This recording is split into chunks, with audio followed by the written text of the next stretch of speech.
And what is going on, hockey fans? It is, as always, your host of NHL Weekly, Neil Villapiano, and welcome to another edition of NHL Weekly right here on the Hockey Podcast Network YouTube channel, where every week we give you the latest and greatest that's going on around the National Hockey League.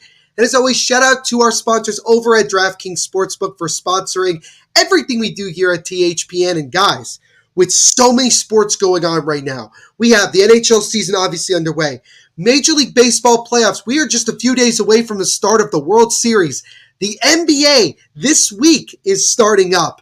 You got football with both the NFL and college going on. With all of that going on, DraftKings Sportsbook is your number one place to get in on all of the huge cash prizes. So if you want to get in on this action, go to DraftKings Sportsbook, sign up, use our promo code THPN, and don't forget to tell them that your boy Neil Villapiano sent you. So a big shout out to our sponsors at DraftKings Sportsbook, and make sure, fans, you bet responsibly.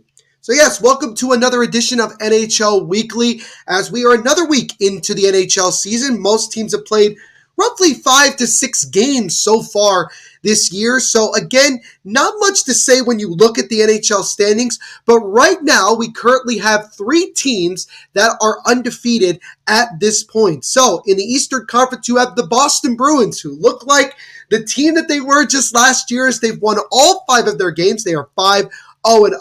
Then you have the Colorado Avalanche, who are off to a fantastic start, trying to get back to competing for another Stanley Cup. They are also 5-0. And then, and it kind of goes off of our first topic today, we are going to talk about the Vegas Golden Knights, the defending Stanley Cup champions, 6-0 to start the year. Best record, most points so far. They have a 6-point lead over the second place Vancouver Canucks in the division. But as I was kind of looking over the Vegas Golden Knights and how well they've done so far this year, I found out that they've actually been on a historic pace since the end of last year's All-Star break. And I actually found this article from Sin Bin Vegas that kind of explained it. So on a historic run since the All-Star break, posted a couple days ago, Big Head Hockey. By the way, if you guys are not following Big Head Hockey on Twitter, highly recommend you do. First of all, he's got really, really cool heads for a lot of NHL players. Also posts a lot of stats that are very clear, very concise, really, really good. Also should mention that on the right side here, you'll see, again with DraftKings Sportsbook, Vegas has plus 800 tied for first to win the Stanley Cup, and they are plus 350, which is the best odds to win the Western Conference. But going back to the stats here, the Vegas Golden Knights, since the 2023 All-Star break, they are 47-8-7 on a 134-point pace, 217 goals for, just 140 against, a plus 77 goal differential, and obviously are the defending Stanley Cup champions. And they have been tremendous so far this year. And here's the thing. In fact, they've won more games by at least four goals than they have lost by more than one. They've won 17 by 1, won 6 by 2, won 3 by 10, won 4 by 10, lost by 1 just 8 times, lost by 2 just once, lost by 3 just 3 times, and only have lost by 4 more goals 3 times. And if you look at here is the goaltending records for the 5 goaltenders since last All-Star break that have played for the Golden Knights. Adin Hill, of course, the main starter, 26-0. Laurent Brossoit, 12-2-3. Jonathan Quick, who is now with the New York Rangers, he has a 5-2-2 record. Logan Thompson, 4-0-0, and Yuri Patera, 2-0-0. So yeah, the Vegas Golden Knights are certainly picking up right where they left off last year, and it really doesn't surprise me at all. This team really didn't lose much of anything in the offseason. They brought everybody back. This is a battle-tested team. This is a team with a lot of experience, and really they are a danger out there in the Western Conference. I think it's exciting, though, that again, both Vegas and Colorado are the top 2 teams in the Western Conference. We know how things have been between those 2 teams when they played in the playoffs. Obviously, we didn't get a chance to see that last year, but I wouldn't be surprised by season's end if we get at some point in the playoffs a matchup between these 2 big-time Stanley Cup contenders, and the last two Stanley Cup champions. So yeah, shout out to the Vegas Golden Knights, man. They are off to a fantastic start to kick off this season. So now let's kind of continue on with looking at the standings here, and I'll bring it up for you guys to take a look at here. And again, Vegas 6-0-0 at the top of the Central, 5-0-0 Colorado. Philadelphia Flyers currently 3-1-1 to start the year, 1 point ahead of the Rangers for first in the Metro, and then again Boston 5-0-0. But there are two teams right now that, in my opinion, are the most disappointing so far that we've seen in this year. And the first one we are going to look at are actually both are in the Pacific Division, are the Edmonton Oilers, who are a disappointing 1-3-1 to start the year, getting just 3 measly points, and the Seattle Kraken, who are 1-4-1, also with just 3 points. And here's a big difference as well. Edmonton, only 13 goals scored, but given up 20. We talked about in the last episode that goaltending was going to be an issue. And right now it still looks to be that way. And their defense is pretty putrid. Seattle Kraken, 11 goals for, but given up 21 so far. And again, with Philip Grubauer, we talked about it, that goaltending is going to be a question mark as well for the Seattle Kraken. So right now, my Stanley Cup prediction not looking so good. But, again, it is still early in the year and a lot can happen. But the reason that I bring up both of these teams is not just because of the fact that they are obviously struggling so far this year, but both of them have major injuries to their top, to at least one of their top players. And it's obviously one that no hockey fan wants to see. And we're going to start by talking about Connor McDavid. He is going to be sidelined for 1 to 2 weeks with the infamous upper body injury. And so he missed the last couple of minutes of their game against the Winnipeg Jets last week. He appeared to be injured, but he also apparently, this was something that he was dealing with from their game against the Philadelphia Flyers. But again, he got the official injury, I guess you could say, happened Saturday against the Winnipeg Jets. You look at here, Jay Woodcroft, the head coach of the Edmonton Oilers, said, "I didn't walk back there yet, but it looked to be more muscular, just to me as I watched during the play." So McDavid so far, 2 goals, 6 points, which for him is very slow start. And after coming off a career high 64 goals and 153 points. And the Oilers again 1-3-1. They lost in overtime, their first overtime loss of the year to the Jets. Mark Scheifele with the empty net goal. And it looks like McDavid will be unavailable for when the Oilers take on the Calgary Flames in our first big event of the year, the Heritage Classic at Commonwealth Stadium next Saturday. So, is it fair to say that the Oilers are, let's call it, screwed? To some degree, you could say yes, because first of all, Edmonton's not really playing that well anyway. McDavid has just 2 goals and 6 points, so he's not off to a good start. And the biggest question marks are, again, the defense and goaltending of the Oilers. And right now, McDavid doesn't play defense, nor does he play goaltending. So really, things have just gotten that much harder for Edmonton over the next couple of weeks, now that the best player in the league, and certainly the top point getter and goal scorer for Edmonton, is going to be out for some period of time. So it's going to be tough. This was something that people were concerned about going into the season. I know that the Oilers, again, were another sexy pick to make a run to finally get to the Stanley Cup Finals and ultimately try to bring another Stanley Cup back to Edmonton. But it is going to be a pretty big bump in the road. The Oilers hope that this is a small bump in the road here in the early weeks of the season, but you don't want to be losing your top player this early. So now Leon Draisaitl, Ryan Nugent-Hopkins, and Evander Kane, but most specifically Leon Draisaitl, are going to have to be the ones that carry the load moving forward. And that's the thing that I'm a little bit concerned about, but also I'm kind of excited about as well, because here's why. With Leon Draisaitl, we've always known that he has been a phenomenal player. One of the top 5, if not potentially top 3 players in the National Hockey League, behind obviously his teammate in Connor McDavid.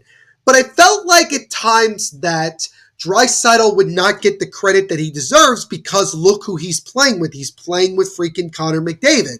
That being said, there's a lot of times on those top 2 lines where Draisaitl and McDavid are not playing together.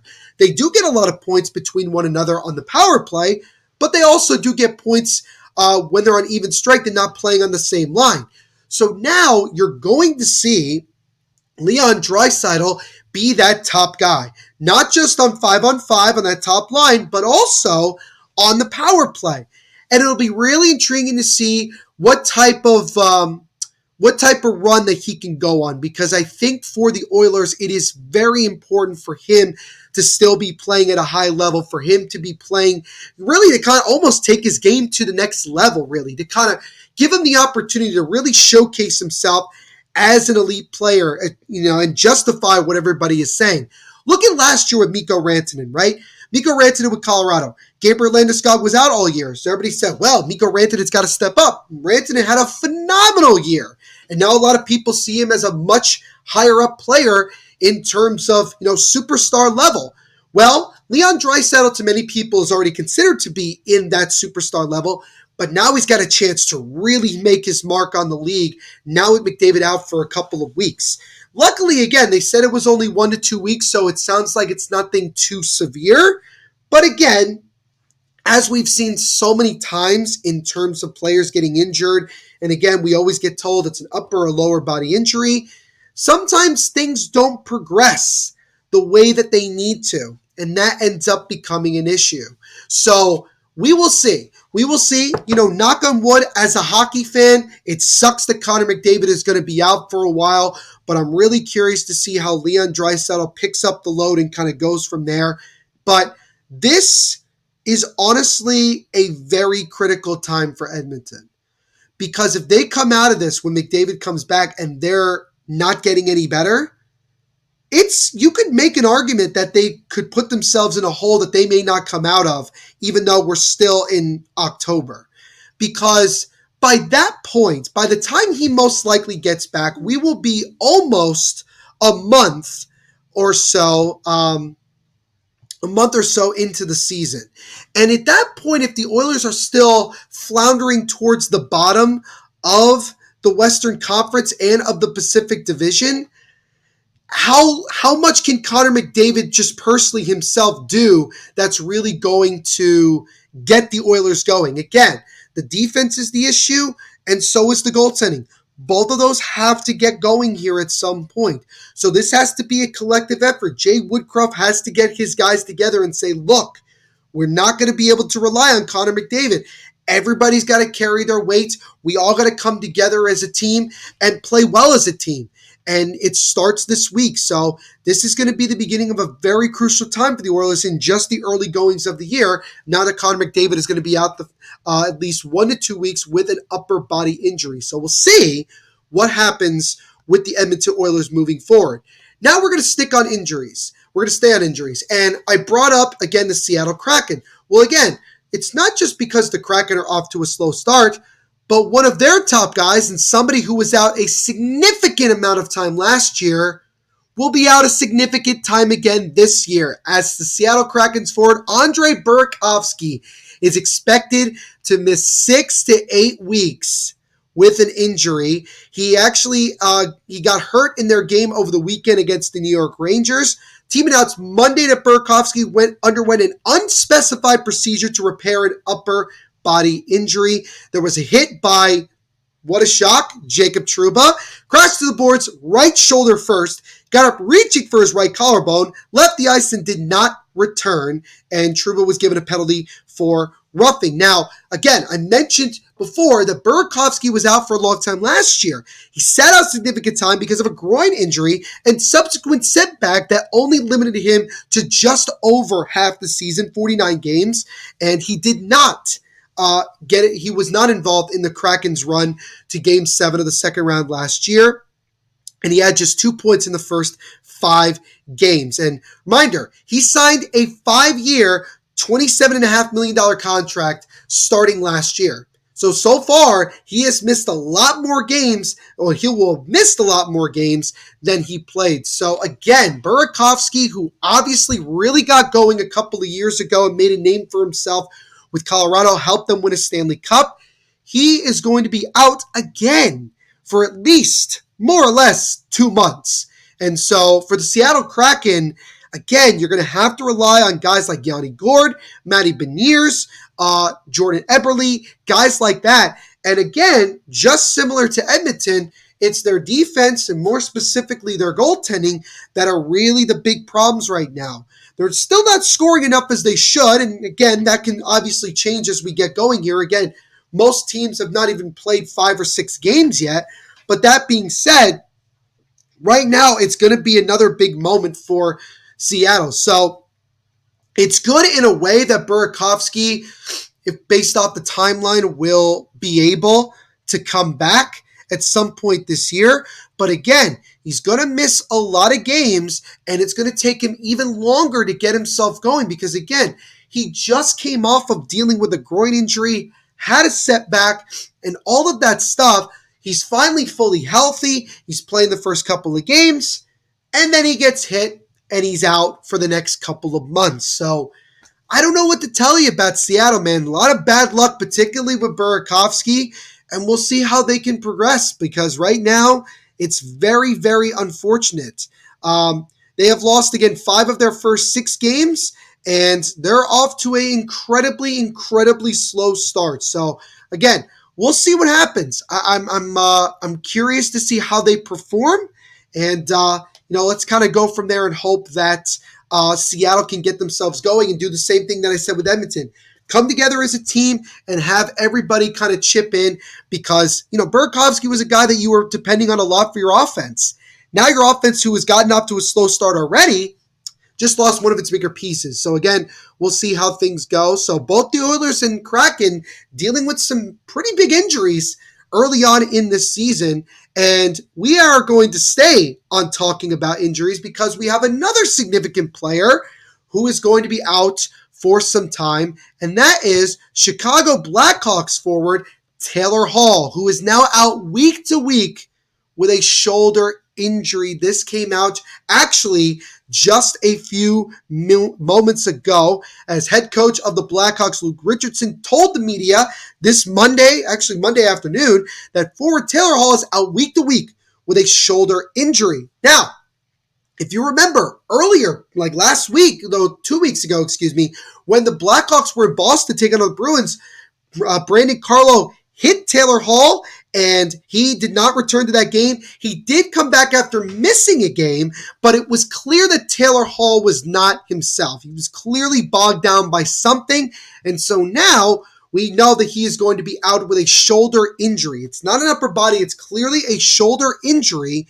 So Taylor Hall, a.k.a. the big guy that was going to help Connor Bedard here, is going to be out for a decent amount of time. They say week to week. The 2 most concerning injury timelines you want to hear is, 3 is really indefinitely, month to month, or week to week, which basically means that he's going to be out for a considerable amount of time. And it's going to be difficult. It's going to be difficult. Apparently, Hall re-aggravated his injury on Saturday in their 5-3 loss to the Golden Knights after registering just 2 shots on goal. And again, he's coming off of a tough year with the Boston Bruins last year on that historic Bruins team. He had just 16 goals, 36 points in just 61 games. He, 2 years ago, had 61 points in 81 games, but he has struggled to remain healthy. And when I look at it from the couple of years that he was in New Jersey, he dealt with injuries. When he was in Buffalo, he was dealing with injuries. Even when he got to Boston, dealing with injuries. Same thing in Edmonton. That was a big reason why they got rid of him in the first place. He just wasn't available. And so now, once again, he is going to be out for some time dealing with a shoulder injury. And I think it was one of those things where it was like, maybe when he originally got hurt, it wasn't too bad. But then he got back, kept playing, got hit, as they said, re-aggravated it, and it made it a lot worse. And so now he's going to be out for a couple of weeks. I say a couple because I said week to week, which again, with any of these, we don't know when that guy's going to come back, but nonetheless, a big blow for Chicago. They've won 2 of their 6 games so far. Connor Bedard now, in his rookie year, is now going to have to carry an even bigger load moving forward. He's coming up, obviously scoring his first goal in Chicago. He's off to a pretty solid start, couple of goals, couple of points already.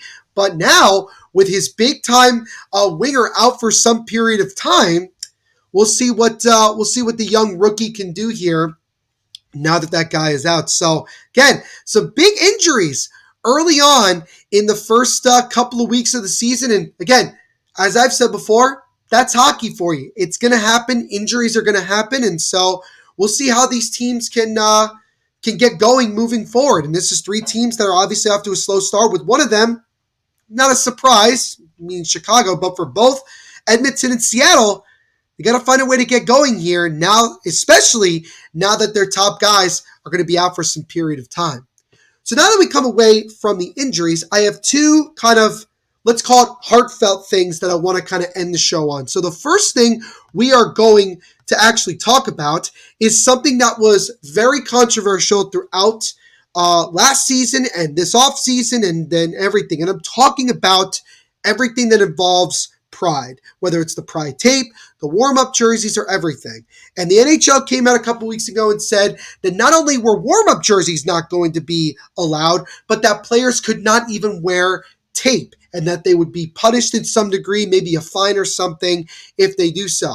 And we were all kind of curious to wonder who would be the first player to decide to put tape on their Pride tape on their stick. Well, we found out this weekend it is none other than Travis Dermott, the former, I believe he was a former Toronto Maple Leaf, but currently with the Arizona Coyotes. This is from Ian Mendez on Twitter. Travis Dermott placed an order for Pride tape last week, and after Dermott used it during Saturday's game, the company's co-founder says, quote, "It means everything. It's so incredibly powerful," end quote. The Arizona defenseman is the first to challenge the NHL's ban. So if you look here, I'll try to see if I can zoom in a little bit. I think I can. Hopefully you guys can see this. Still trying to, there we go. So you can see right here, right under the bright yellow, you can kind of see it. A little bit tough for me to kind of show you guys, what I'm showing you here. But that's really what you see. You see like a very much like, what would you say here? Like it's like right under the bar. It's right under his stick. So there's a little bit there. And, obviously Travis Dermott said that he was going to do it, that he wasn't ashamed to do it, that it's something that is going to continuously happen for him. And also he says he expects a lot of players to do so moving forward. And I already saw somebody on Twitter say the first player that comes out with Pride tape, they're going to get their jersey. Well, somebody did buy a Travis Dermott jersey. I think it was like $300 because I think it was like you had to get a custom one because they weren't selling Travis Dermott specific one. So nonetheless, shout out to Travis Dermott, man, being the first to defy the NHL's ruling and place that Pride tape. I hope that with him doing that a lot more players start to do it moving forward. And I think we are going to see it. I think we're going to see it. Also, if you remember, San Jose Sharks, they wore warm-up jerseys for Pride as they were walking from the parking lot into the locker room. So that's a nice touch that they still wanted to do it. They're still very big on it. And I think you're going to see, as the year goes on and we get closer and closer to these Pride days for every team, you're going to see teams do it. And honestly and truly, what I'm hoping for is this. I'm hoping that a team out there decides the hell with the NHL ruling. Let's put on these warm-up jerseys. We don't care if we get in trouble. Doesn't matter. And then all of them wear Pride tape as well to really showcase the stance here. Because again, this is so very important. We keep talking to, people keep saying, hockey is for everyone. Well, the NHL is proving that it's not. Clearly it's not. They're not including everybody that should be included. And if you want to take steps to grow the game, to grow the sport, to grow the league, you have to be inclusive to everybody, regardless of who they are. Because at the end of the day, everyone is a human being. And that's the most important thing here, is that we need to treat everybody like a legit human being here. Treat everybody with kindness. I work for, really quick personal thing. I work for a nonprofit, okay? I work for a nonprofit, and one of the things that we preach to when we go to all these different schools and talk to all these young kids is this: choose kindness, choose kindness, choose kindness. Because that's so important here. We need to come together as human beings. And I know there's so much horrible stuff going around the world right now, and you can clearly see it in the news. But at the end of the day, you have the opportunity every day to choose kindness and to do what's right. And right now, the NHL is not doing what's right. But you see, guys like Travis Dermott and hopefully many others are going to stand up for what's truly right and really make hockey truly for everybody. So good on Travis Dermott. I'm glad the Coyotes backed him up on it, and I'm hoping to see a lot more of those guys moving forward as this season progresses. Now, I hate to kind of end the episode on kind of a somber note, but I did want to bring this up. I think it's important. Nonetheless, we did get some news actually this Monday morning. We've actually got a couple of pretty good, we've gotten a lot of news on this Monday morning, but I did want to share this as well. This is from the Winnipeg Jets public relations. They said Sunday evening, Judy Bowness, the wife of Winnipeg Jets head coach Rick Bowness, suffered a seizure and is currently in hospital undergoing further testing. As a result, Rick is taking a leave of absence from the hockey club.